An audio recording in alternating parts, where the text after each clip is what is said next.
Yang saya hormati Ibu Lera Rati dan keluarga. Ayah beliau adalah pendiri Bank OCBC ya 82 tahun yang lalu.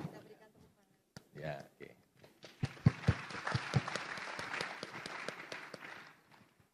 Yang saya hormati Bapak Ibu, selamat sore, salam sejahtera bagi kita semua. Pertama-tama saya mau berterima kasih kepada OCBC dan Kata Data yang sudah mengundang saya untuk membagikan pengalaman berinvestasi. Tadi Bu Alin bilang saya sudah 30 tahun lebih, 34 tahun sudah melewati banyak sekali krisis ya. Sepertinya kalau tidak salah ingat tahun 90 sampai 92 itu ada tight money policy dari Pak JP Sumarlin ya. Uang ketat dan tentu saja saham-saham saya pada turun, pada rugi ya. Tapi untung tight money itu akhirnya dibuka tahun 93 dan saya keluar sebagai pemenang. Kemudian tahun 98 lagi ada krisis ekonomi yang begitu hebat, krisis politik. Uang saya juga hilang 85% tapi akhirnya keluar lagi sebagai pemenang. Ya. Tahun 2008 ada krisis subprime mortgage, ya. Juga IHSG turun banyak, tapi saya tetap survive. Ketika 3 tahun yang lalu ada COVID juga krisis, IHSG kita turun sampai 3.900, juga saya bisa keluar sebagai pemenang juga. Kenapa saya bisa melewati krisis itu? Karena saya tidak punya hutang. Saya tidak punya hutang. Jadi krisis, ya saya saham-saham saya nggak dipaksa jual. Saya tidak punya hutang. Jadi ketika krisis saham saya turun, ya saya pegang saja. Ya nanti dia kembali bisa naik lebih tinggi. Saya nggak punya hutang. Yang kedua, ketika krisis COVID 2020, pas krisis Tuhan berkati saya. Saya punya uang cukup banyak, uang cash waktu itu. Jadi ketika krisis saya bisa membeli semua ya. Diberitakan ada di tahun 2020 itu saya membeli saham apa ya. Punya uang banyak. Dan sekarang pun kita harus hati-hati ya. Karena di Amerika, di Eropa sudah krisis meskipun kita tidak ya. Saya juga diberkati juga ya. Karena bukan hanya tidak punya utang, tahun lalu saya ada menjual saham saya. Saya itu pemegang saham terbesar di holding company-nya Penin Bank ya, punya Penin Bank, punya Penin Daiichi, sahamnya naik dan saya sebagai pemegang saham terbesar nomor 2 saya keluar, semuanya berhasil keluar. Dan tahun lalu pun ketika tiba-tiba saya pemegang saham terbesar nomor 2 di Petrosi, di coal mining contractor punya 15%, tiba-tiba perusahaan itu diakuisisi dan saya menjual mengikuti tender offer, saya mendapat uang cukup banyak. Jadi ketika memasuki ketidakpastian pada saat ini, bukan saja saya tidak punya hutang, tapi saya punya uang cash yang banyak. Ya, uang cash yang banyak. Jadi saya sudah siap. Saya sudah siap. Kira-kira itu kenapa saya bisa melewati semua itu karena saya tidak punya berhutang. Jadi kuncinya adalah tidak punya hutang dan punya uang cash ready. Saya agak nakal dikit boleh ya Pak? Ini tidak ada di pertanyaan. Nah, uang hasil take profitnya udah Bapak belanjain belum nih sekarang? Kan udah mulai turun ya IHSG. Saya belanjakan baru sedikit. Jadi masih ada sisa sangat banyak. Karena Saya itu orang yang sangat hati-hati ketika membeli saham. Saya hanya membeli perusahaan bagus yang harganya murah, yang under value, ya perusahaan bagus yang murah.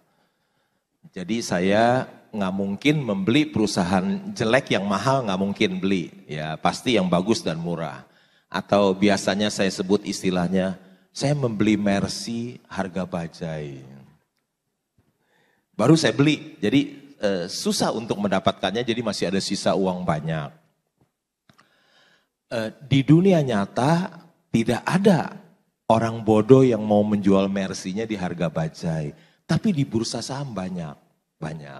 Banyak orang bodoh yang menjual Mercy-nya di harga bajai. Jadi saya pelan-pelan membeli, jadi masih punya uang sisa banyak. Wah, belum dibelanjain semua ya.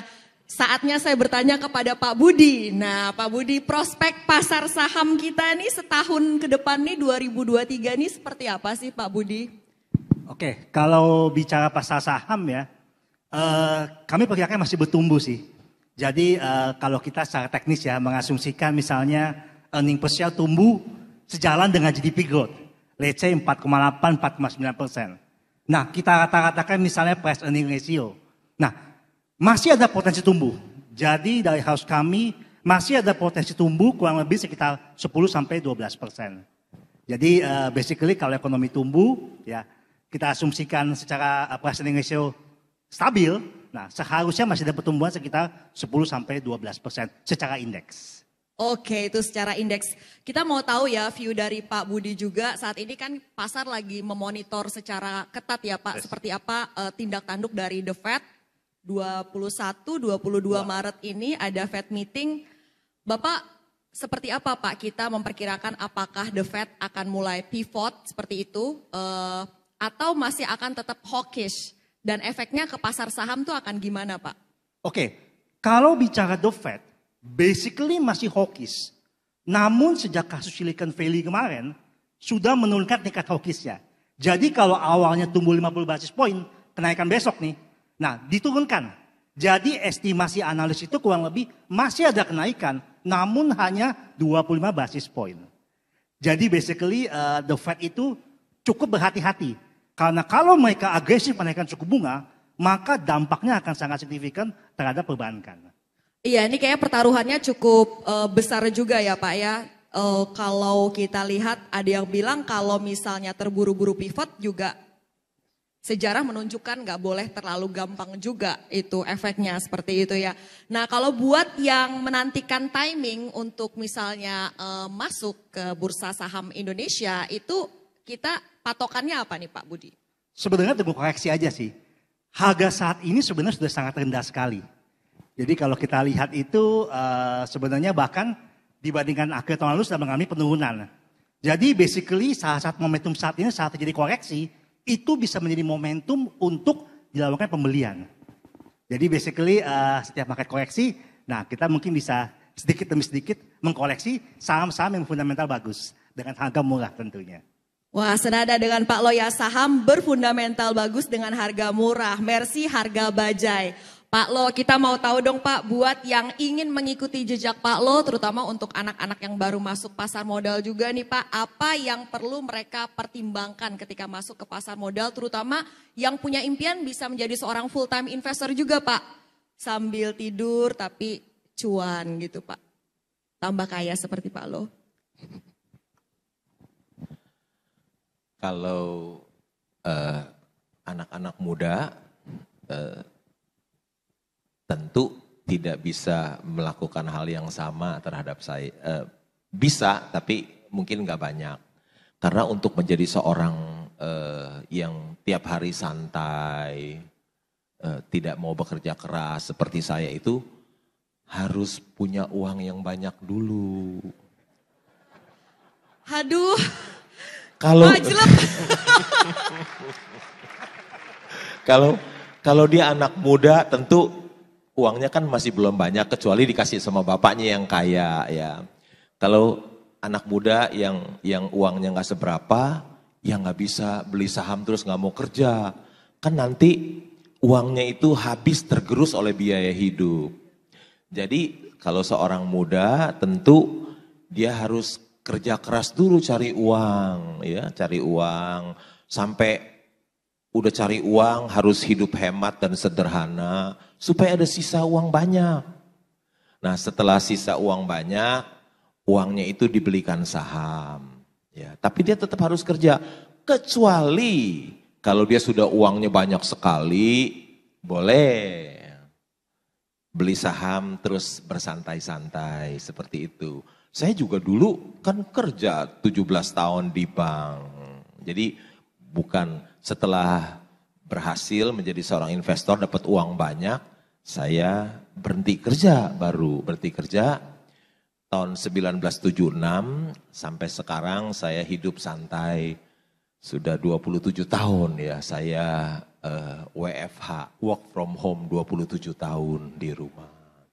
CFH ya Pak, cuan from home. Cuan from itu istilah dari Alin baru, kalau saya baru 27 tahun work from home bekerja di rumah.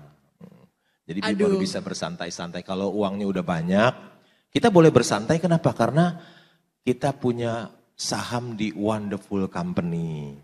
Wonderful Company itu dia yang menjadi mesin pencetak uang buat kita.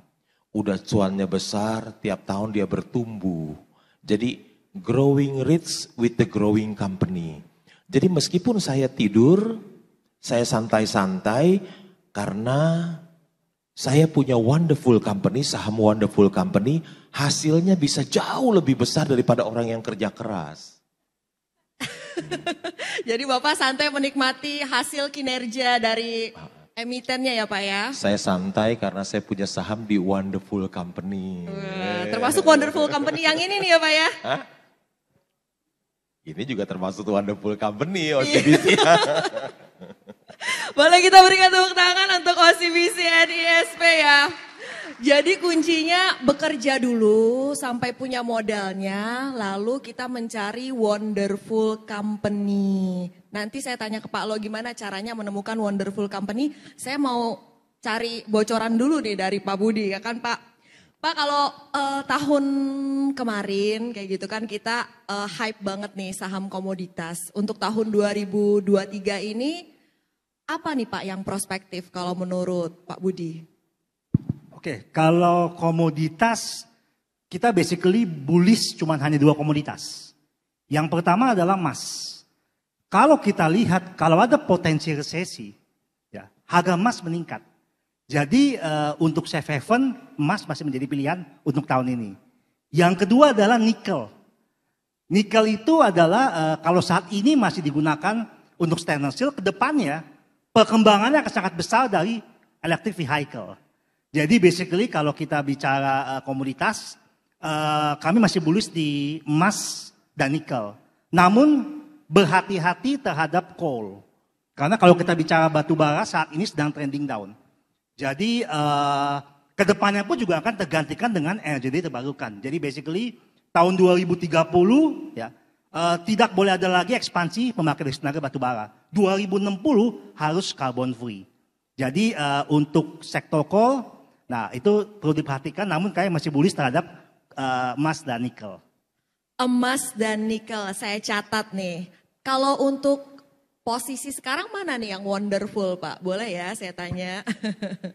Kalau untuk emas ya, mungkin kalau untuk emiten bisa prefer ke aneka tambang. Karena koreksi sudah cukup dalam, di samping itu juga harga emasnya meningkat ya. Jadi basically yang pertama adalah aneka tambang. Kalau untuk nikel bisa ambil mungkin Inco. Oke. ANTM dan Inco stock picknya dari Pak Budi. Pak Lo langsung ngecek nih. Pak Lo gimana sih Pak caranya menemukan Wonderful Company Mercy harga bajai versi Pak Lo Keng Hong? Apa yang Bapak lihat? Kalau saya biasanya pakai metode yang sederhana saja, very simple ya. Enggak pakai hitungan EV/EBITDA, enggak pakai berhitung pakai discounted cash flow. Ya sederhana aja pakai price earning ratio, pakai price to book. Very simple. Cukup pendidikannya tamatan SD saja, ya cukup. Karena hanya diperlukan tambah, bagi, kurang, kali, dan prosentase. Ya. Very simple. Tapi yang simple ini sebetulnya sempurna. Ya. Simple is perfect. Mengapa orang pakai metode yang sulit-sulit? Karena kalau nggak pakai yang sulit, dia nggak dibayar mahal nanti. Jadi pakai bayar mahal. Yang simple aja kata Pak Lo. Yang simple justru yang sempurna. Kenapa orang pakai metode yang sulit-sulit? Karena kalau nggak pakai yang sulit, dia nggak bisa dibayar mahal. Oh, gitu. Tapi kenapa Pak? Bapak kan udah sering cerita nih, oh ini metodenya simple, tapi nggak semua orang tuh bisa sukses mengikuti jejak Bapak. Apa nih yang kita semua kurang nih, nggak seperti Pak Lo nih Pak? Ya. Selain uang ya Pak ya? Ya. Kan setelah kita membeli saham yang price earning ratio-nya rendah, price to book-nya rendah, wonderful company, Mercy yang dijual harga bajai, tentu it takes time, perlu waktu untuk menunggu supaya si bajai ini dia kembali menjadi Mercy, kan bisa cuan kita. Untuk kembali ke Mercy itu tentu it takes time, perlu waktu, perlu kesabaran untuk menunggu ya. Banyak orang gak sabar mau cepet-cepet, mau instant ya. Memang sabar itu ilmu tingkat tinggi, sabar itu. Belajarnya setiap hari, ya. Ujiannya sering mendadak. Tapi investor saham yang lulus, dia akan memperoleh cuan yang besar. Ya. Sabar itu juga sangat penting dalam kehidupan kita sehari-hari. Ya. Orang yang bisa sabar menahan amarah, dia akan terhindar dari banyaknya penyesalan. Jadi perlu waktu untuk menunggu, perlu kesabaran untuk menunggu. Ya. Kesabaran ini nih ilmu mahal nih Pak. Makanya banyak yang bertanya Pak, nitip juga ke saya, tanyakan dong ke Pak Lo. Gimana caranya supaya sabar dan berani hold saham sampai harganya balik lagi ke Mercy Pak? Iya.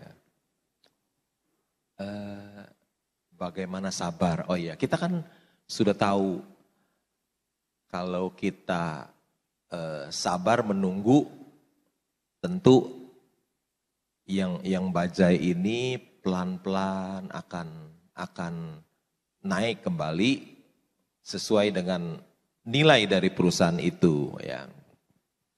Itu perlu waktu. Kenapa kita berani? Berani karena perusahaannya bagus, valuasinya murah, PI-nya rendah, price to book-nya rendah. Kita tahu ini Mercy harga bajai, dia punya margin of safety yang besar buat kita, tentu aja berani. Siapa sih yang takut beli Mercy harga bajai? Kan nggak ada yang takut, kecuali kenapa kita takut pegang jangka panjang, karena yang kita beli bajai yang dijual di harga Mercy. Ya. Kebalik, jadi takut. Kenapa orang takut? Karena yang dia beli bukan Mercy harga bajai, bajai harga Mercy yang dia beli tiap hari, ketakutan gitu. Margin of safety itu ya penting sekali. Tadi pada saat kita belajar sabar, ujiannya mulai berdatangan nih ya Pak Budi. Era suku bunga tinggi, inflasi tinggi, kemudian mulai ada tadi persoalan likuiditas di sejumlah industri perbankan di berbagai negara. Nah, kalau untuk Indonesia sendiri kondisi global makro yang seperti ini tuh akan berdampak ke kinerja emiten-emiten di tanah air nggak Pak Budi? Kalau dampak sih pasti ada ya. Jadi sebagai contoh misalnya perbankan ya. Itu pasti secara otomatis suku bunga akan meningkat gitu kan. Nah sebenarnya yang perlu diperhatikan adalah nanti hindari mungkin ya emiten-emiten yang memiliki hutang tinggi. Karena sumber masalahnya itu berasal dari hutang yang tinggi. Ya. Di saat suku bunga meningkat dan mereka variability adjust, itu akan sangat berdampak terhadap emiten tersebut. Itu yang pertama. Yang kedua, perhatikan juga nanti depresiasi. Jadi kalau misalnya ada yield ya, yield let's say US dan Indonesia, spreadnya menyempit, itu berpotensi terjadi depresiasi. Nah, perhatikan bagi emiten yang memiliki komponen cost-nya import, itu akan sangat berbahaya. Namun kebalikannya, kalau misalnya emiten ini banyak sekali porsi ekspornya, maka akan sangat menguntungkan. Jadi setiap fenomena suku bunga itu akan berdampak berbeda-beda terhadap setiap emiten. Oke, menarik sekali. Jadi kita di iklim suku bunga tinggi seperti sekarang, hindari emiten yang punya tingkat hutang tinggi dan juga cari yang export oriented. Jadi cost importednya itu sedikit lah ya Pak ya, tidak terlalu bergantung dengan bahan baku ataupun juga komponen impor. Pak Lo, apakah soal faktor hutang ini juga menjadi pertimbangan Pak Lo dalam memilih emiten Pak? Apalagi Pak yang diperhatikan dari sisi bisnisnya emiten ini Pak, selain valuasi yang murah dan tadi wonderful? Tentu saja hutang juga jadi salah satu pertimbangan. Kalau satu perusahaan punya hutang besar, tentu dia bukan wonderful company. Wonderful company adalah perusahaan yang bisa menghasilkan laba yang besar, akhirnya hutang itu lunas. Ya, jadi biasanya wonderful company itu adalah company yang cash rich loan free, yang uang kasnya banyak, utangnya tidak ada. Ya, itu namanya wonderful company. Itu ya Pak ya, jadi kalau utangnya tinggi memang masuk kriteria wonderful company aja enggak gitu ya Pak Lo? Jadi yang berikutnya masih banyak mengenai tata kelola, siapa direksi dan komisarisnya, siapa pemegang saham mayoritasnya, apakah mereka orang yang jujur dan berintegritas, atau orang yang tidak jujur dan tidak berintegritas yang suka mengambil uang perusahaan untuk memperkaya diri. Ya, bisnisnya yang bagus, tentu perusahaan yang bisnisnya jelek ya utang banyak dan cuannya juga kecil. Perusahaan wonderful company adalah perusahaan yang bisnisnya bagus, tentu saja akan memperoleh cuan yang besar. Jadi kira-kira begitu. Tata kelola perusahaan dilihat juga, bukan sekedar hutang saja, tapi bisnisnya juga dilihat. Karena bisnis yang jelek kan nggak bisa menghasilkan untung yang besar. Tapi kalau bisnis yang bagus, baru bisa menghasilkan cuan yang besar. Baik. Gitu. Pak Lo, tadi kan Pak Budi bilang yang cukup prospektif bisa diperhatikan adalah saham-saham komoditas terkait dengan nikel ataupun juga emas. Pak Lo sendiri kalau saya baca-baca itu banyaknya tertarik dengan saham-saham komoditas dan juga keuangan ya Pak ya, finansial. Nah kalau untuk situasi saat ini Bapak melihat ada sektor apa nih yang menarik kalau untuk Pak Lo? Saya paling suka dengan sektor komoditas ya. Tapi bukan yang disebut oleh Pak Budi ya. Seperti nikel atau emas ya. Karena emas, nikel, Inco misalnya PI-nya 20 kali. Ya. Tentu itu buat saya tidak murah ya.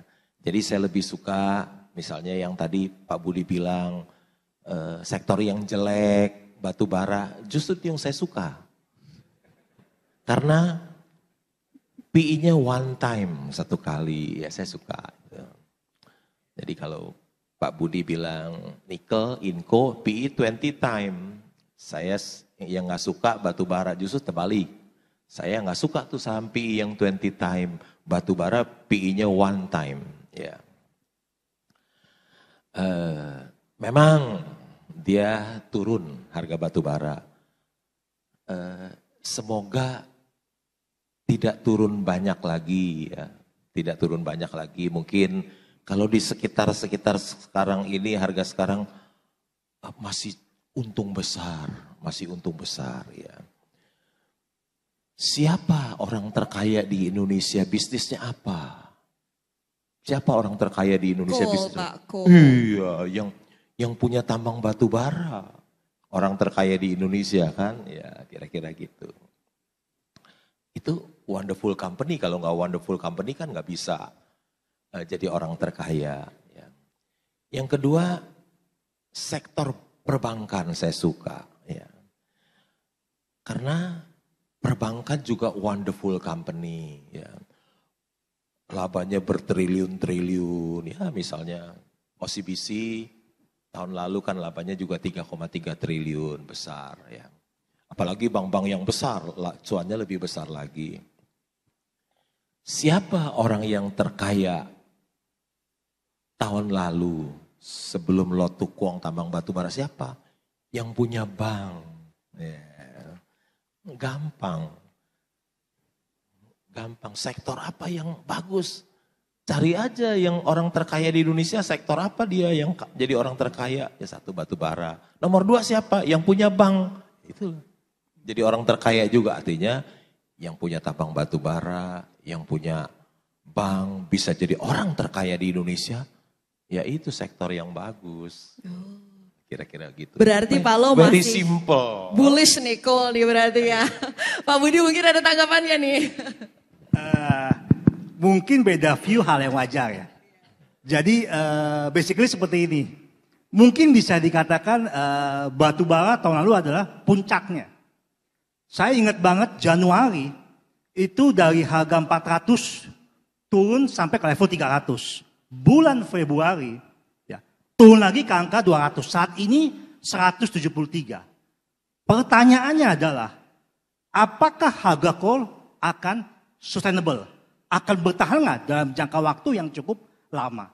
Karena kalau kita tarik historicalnya, itu ada di harga sekitar 100-an. Jadi artinya apa? Kalau kita analis, kita ngelihat forward looking. Jadi bagaimana proyeksi ke depan. Dan beberapa analis itu sudah menurunkan sejak downgrade harga batu bara, mereka memasukkan asumsi harga batu bara yang turun terhadap proyeksinya.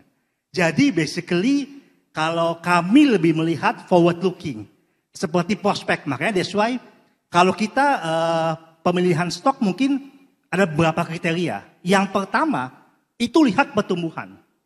Apakah saham itu perusahaan itu masih bertumbuh? Kalau banking saya setuju karena basically banking adalah satu-satunya industri yang pertumbuhannya masih double digit in terms of loan credit. Yang kedua, kita lihat juga valuasinya. Apakah justified? Justified dalam artian dengan potensi pertumbuhan sekian, apakah harganya wajar? Yang ketiga, lihat good corporate governance. Apakah dimanage oleh orang yang profesional? Jadi kalau misalnya dimanage orang profesional berarti kita bisa bilang bahwa dikelola secara benar. Nah yang keempat, kita bisa perhatikan pula dividen payout-nya. Apakah stabil memberikan dividen payout? Yang kelima, kita lihat tingkat hutangnya.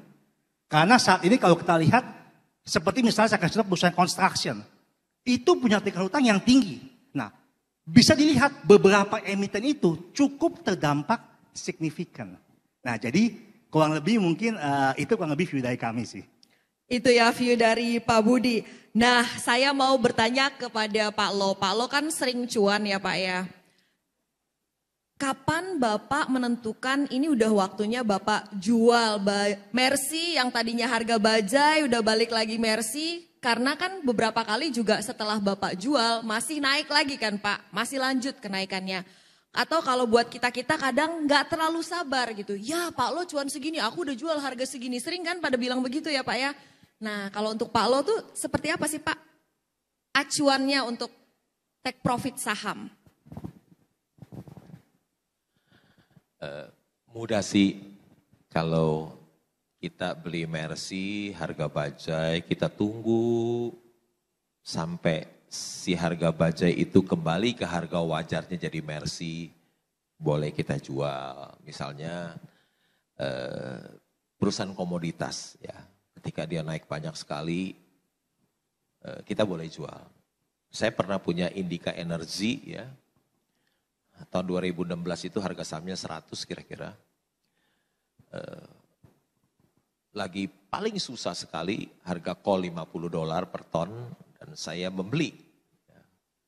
Harga saham 100, semua orang gak ada berani beli call ya. Padahal nilai buku per sahamnya 1.600, ini benar-benar Mercy yang dijual harga bajai. Saya melakukan pembelian. Ketika saya melakukan order beli, sel saya itu MBA lulusan Amerika loh. Dia baik ya. Bukan mau jeblosin saya, dia cuma baik, dia mau ingetin saya, Pak, jangan beli Pak. Call itu masa depan suram. Saya bilang gak apa-apa, you beli aja. Kan dia gak tahu, dia lupa. Call itu cyclical. Hari ini gocap kan besok bisa naik ke 100 per ton. Apa-apa, you beli aja. Saya beli sampai jadi pemegang saham terbesar, mungkin nomor 4 di Indika Energy. Ya. 2 tahun saya pegang, harga call naik ke $100. Tambang Indika Energy akan untung besar. Dan harga sahamnya dari 100 jadi 4.500 dan saya keluar dan saya keluar mendapatkan keuntungan yang besar. Tapi kalau kita pegang saham bank ya, wonderful company, bank itu kan wonderful company. Kita boleh pegang saham itu seumur hidup kita. Kalau kita punya saham bank, jangan dipikirin jual, tapi saham bank itu boleh dipegang sampai akhir hidup kita boleh dipegang. Kecuali kalau kita butuh uang baru jual. Kalau nggak butuh uang, jangan dipikirin jual. Ya. Pegang aja terus. Kalau kita punya saham bank itu kan cuannya besar-besar. Ya. Dia seperti kita punya istri atau suami yang jangan dijual-jual, dipegang seumur hidup aja seperti istri dan suami kita. Saham perbankan ya Pak? Saham bank. Kayak suami atau istri itu ya Pak? Harus dipegang selamanya. Tapi saya dengar Bapak mau tambah lagi saham bank yang ini. Jadi nggak tambah istri kan Pak? Jadi kalau punya saham bank yang cuannya triliunan, jangan dipikirin untuk dijual, Alin, jangan. Ya. Kalau bisa dipegang selamanya seperti kita punya istri atau punya suami. Kan dipegang selamanya juga. Oh, hold forever ya kalau saham perbankan kata Pak Lo.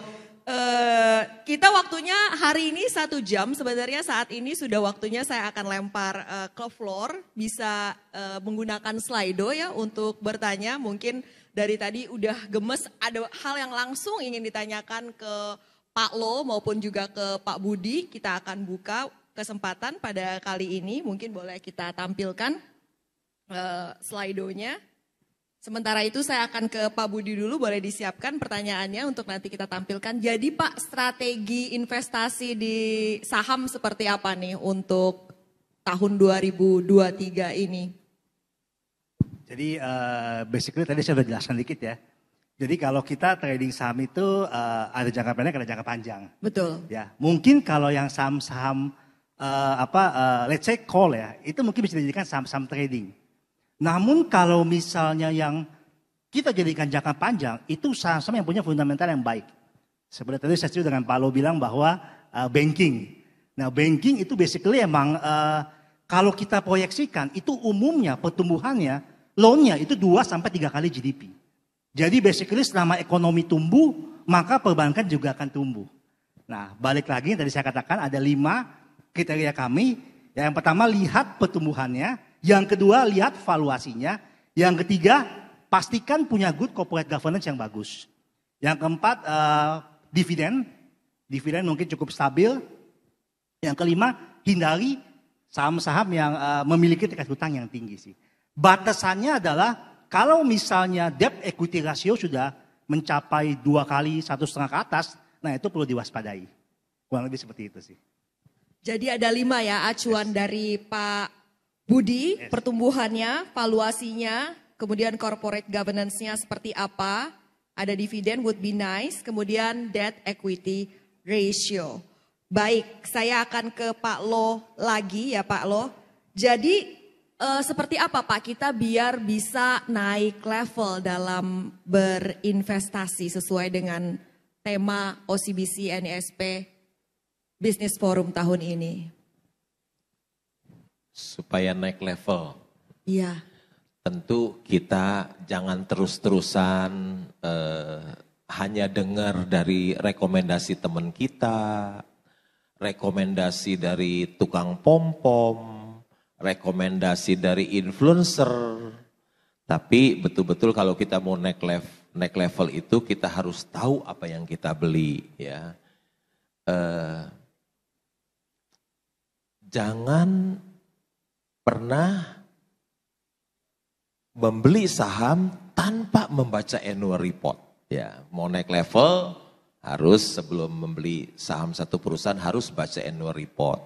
Karena di annual report itu kita bisa tahu siapa direksi dan komisaris, siapa pemegang saham mayoritasnya, apakah mereka orang yang jujur dan berintegritas, atau apakah mereka bukan orang yang jujur dan tidak berintegritas, yang suka mengambil uang perusahaan. Tentu sangat mengerikan bagi saya sebagai seorang sleeping shareholder.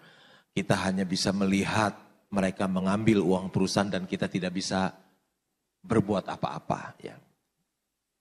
Kita juga bisa tahu bisnisnya, usahanya apa sih, usaha yang bagus atau tidak.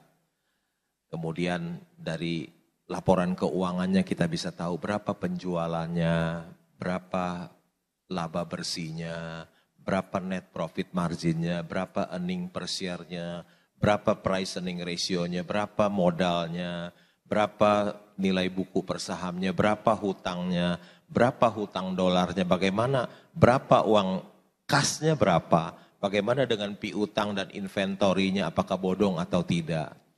Jadi kalau kita mau naik level, kita harus ketika kita membeli saham, kita harus membaca annual report terlebih dahulu. Jangan lagi kita mendengar rekomendasi dari seseorang, ya, apalagi dari teman kita atau dari tukang pom-pom, dari influencer, karena nanti uang kita bisa habis. Kalau kita terus-terusan seperti itu, nggak naik level, di bawah terus, mesti naik level, mesti baca annual report. Karena kunci keberhasilan dari seorang investor adalah mempelajari, membaca annual report. Baru kita bisa naik kelas. Itu dia biar kita bisa naik kelas ya. Jadi nggak cuma lihat metriknya tadi ya, PI-nya berapa, PBV-nya, harus mau buka juga ulak-ulik annual reportnya ya. Baik Pak Lo, sudah ada pertanyaan yang masuk Bapak Ibu sekalian, kami undang untuk mengajukan pertanyaan melalui Slido. Sementara kita akan jawab pertanyaan yang sudah masuk saat ini. Sementara menunggu ada harga perusahaan Mercy, harga bajai. Apakah dananya disimpan di deposito atau dibelikan investasi lain? Saya mau tanya ke Pak Lo dari pengalaman pribadi dan saya mau tanya ke Pak Budi advice-nya ya Pak ya. Silakan Pak Lo. Oh, pertanyaan bagus sekali ya.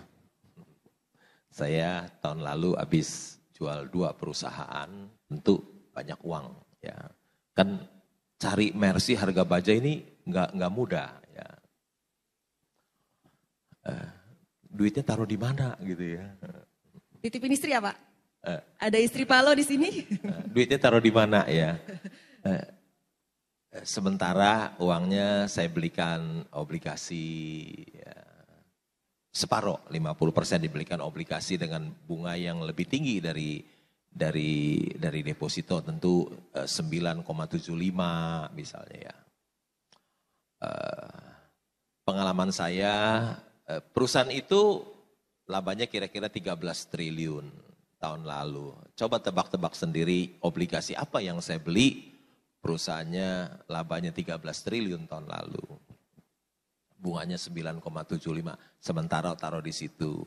Yang separuh lagi saya taruh di, kalau saya taruh di deposito, dikunci, di lock. Jadi kalau tiba-tiba ada saham bagus, orang tawar kan nggak bisa saya bayar ya. Nggak bisa saya bayar, kan di lock, nggak bisa dong. Jadi saya taruh di reksadana yang setiap saat bisa saya tarik. Dan saya udah periksa portofolionya, obligasinya, isinya apa aja. Ya, saya periksa. Reksadana apa nih Pak? Pasar uang? Reksadana pendapatan tetap. Oke. Tapi sebelum saya taruh, saya minta tolong dibuka isinya apa aja. Ya. Apakah ada obligasi yang perusahaan jelek, saya tanyain. Kalau saya lihat bagus-bagus semua, oke, saya masuk, taruh di situ. Kenapa saya taruh di situ? Itu sementara, karena kalau ada yang nawarin saham, langsung saya tarik. Uang itu bisa, anytime saya bisa tarik. Ya, kira-kira returnnya 5% begitu. Ya, 5% karena reksadana kan net. Jadi itu bisa setiap saat. Kalau ada orang yang nawarin saya saham, langsung saya bayar. Besok saya tarik, saya bayar T+2. Siapa yang tarik langsung saya bayar. Jadi kalau ada orang nawarin saya perusahaan bagus, harga murah, langsung bayar. Kira-kira gitu. Demikian. Enak ya jadi Palo. Jadi tadi kalau Palo ditaruhnya di obligasi korporasi dan reksadana pendapatan tetap dengan catatan Pak Lo lihat lagi fundamental dari perusahaan yang menerbitkan obligasi korporasi tersebut dan juga reksadana pendapatan tetap ini isinya apa saja seperti itu. Dan perusahaannya juga salah satu orang terkaya di Indonesia. Bukan orang yang tidak dikenal. Saya juga tidak berani taruh uang sama fund manager yang tidak dikenal. Fund manager yang saya taruh itu uang saya, beliau adalah salah satu orang terkaya di Indonesia. Bahkan mungkin dia orang terkaya di Indonesia. Jadi saya tidak ragu untuk menitipkan sementara saya belum ketemu Mercy yang dijual harga banyak, saya titipin sama dia saja. Beliau orang yang terkaya di Indonesia, jadi saya merasa lebih aman. Bukan orang yang tidak saya kenal. Ya. Saya sangat hati-hati. Iya, yang saya kagumi dari Pak Lo ini ya, beliau itu sabar bukan hanya pada saat hold saham, tapi sabar juga menunggu sampai saham yang beliau incar tuh masuk harganya. Gak semua orang tuh kuat pegang cash, karena biasanya kan ingin segera buru-buru biar cashnya tumbuh. Seperti itu ya Pak ya. Baik Pak, Budi boleh diberitahukan Pak seperti apa ini kalau misalnya kita punya dry powder seperti itu ya Pak, masih menunggu sampai ada Mercy harga bajai, diparkir di mana nih Pak dananya? Sebenarnya kalau dari perspektif investasi simpel aja. Kita coba diversifikasi. Namun kalau misalnya ada parkir dana, betul seperti Pak Lo katakan bahwa investasikan yang memberikan bunga paling tinggi tapi liquid. Bisa kita cairkan kapanpun gitu kan. Jadi mungkin lebih ke arah situ sih. Jadi melihat kondisi market mungkin yang sangat volatile ya. Kita mungkin bisa diversifikasi tapi untuk supaya pastikan kita ada liquidnya. Liquid asetnya mungkin sekitar 10-20% dari portofolio kita. Ya. Jadi tipsnya adalah mungkin bisa diinvestasikan yang liquid namun memberikan imbal hasil yang cukup tinggi. Baik, likuiditas itu menjadi pertimbangan ya. Terima kasih Pak Budi. Kita jawab pertanyaan selanjutnya. Di tengah ketidakpastian global, saham bank apa yang potensi dikoleksi tahun ini? Apa saja pertimbangan memilih emiten bank terutama buat investor pemula? Pak Lo, boleh menjawab pertanyaan ini? Saya memiliki saham 3 bank yang asetnya antara 200 sampai 300 triliun. Ya, saya miliki 3. Mungkin Bapak Ibu sekalian kalau investor saham pasti tahu apa ya. 3 bank yang saya miliki yang asetnya di antara 200 sampai 300 triliun. Kenapa saya beli itu? Karena PE-nya rendah, price to book-nya rendah, di bawah 1 kali ya. Ada yang 0,5, ada 0,6, ada yang 0,7 ya. Jadi pasti seorang investor saham pasti tahu saham apa itu ya. Kira-kira begitu. Jadi saya nggak takut tuh kalau beli saham yang bank yang PE-nya rendah di kira-kira 5-6 kali, yang price to book-nya hanya 0,5, 0,6, 0,7 ya. PBV itu yang jadi pertimbangan Pak Lo, monggo dicari sendiri list-list bank yang PBV-nya di bawah 1 yang tadi disebutkan oleh Pak Lo dengan aset antara 200 sampai 300 triliun rupiah. Kalau dari Pak Budi, apa Pak yang perlu kita perhatikan dari saham perbankan? Kalau kondisi saat ini ya, melihat di luar itu banyak tantangan likuiditas. Nah, pastikan beli saham-saham bank yang punya likuiditas dan permodalan yang cukup tinggi. Jadi kalau likuiditas itu indikatornya adalah loan to funding ratio. Kalau modal, cari yang capital adequacy ratio-nya tinggi, yang CAR-nya tinggi. Jadi itu basically yang saat ini cukup aman. Nah, mungkin bisa mereferensikan buku-buku bank dengan KBMI kelompok mungkin 4 atau 3. Jadi pastikan, dari kami sih pastikan likuiditas dan permodalan cukup baik. Itu aja sih Pak. Likuiditas dan permodalan perbankan ini penting diperhatikan. Itu dari Pak Budi. Saya akan cari tahu apakah masih ada pertanyaan lagi atau kita akan tutup saat ini. Oke, karena waktu yang terbatas kami tutup sampai di sini meskipun sebenarnya saya yakin masih banyak pertanyaan yang ingin kita tanyakan kepada Pak Budi maupun juga kepada Pak Lo. Sebuah kebahagiaan saya diizinkan untuk bisa memoderatori acara pada hari ini. Terima kasih Pak Lo. Singkat saja mungkin boleh berikan pesan Pak untuk kami semua. Dari Pak Lo dan Pak Budi, saya ke Pak Budi dulu. Closing statement Pak. Mungkin dalam kondisi banyak volatilitas saat ini, nah mungkin sedikit berhati-hati dalam pemilihan saham ya. Cara yang berfundamental baik. Jadi jangan tergiur mungkin dengan saham-saham mungkin yang multi bagger dan sebagainya. Jadi pastikan fundamental perusahaan itu betul-betul menjanjikan. Ada pertumbuhan, valuasinya murah. Mungkin sekian dari saya sih. Fundamental first ya kalau dari Pak Budi. Pak Lo Pak, closing statement untuk kita semua.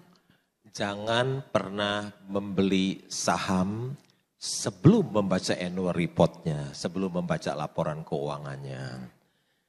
Karena membaca annual report, membaca laporan keuangan itu adalah kunci keberhasilan dari seorang investor saham. Super sekali, kita berikan tepuk tangan yang meriah untuk Bapak Budi Rustanto dan juga Bapak Lo Keng Hong pada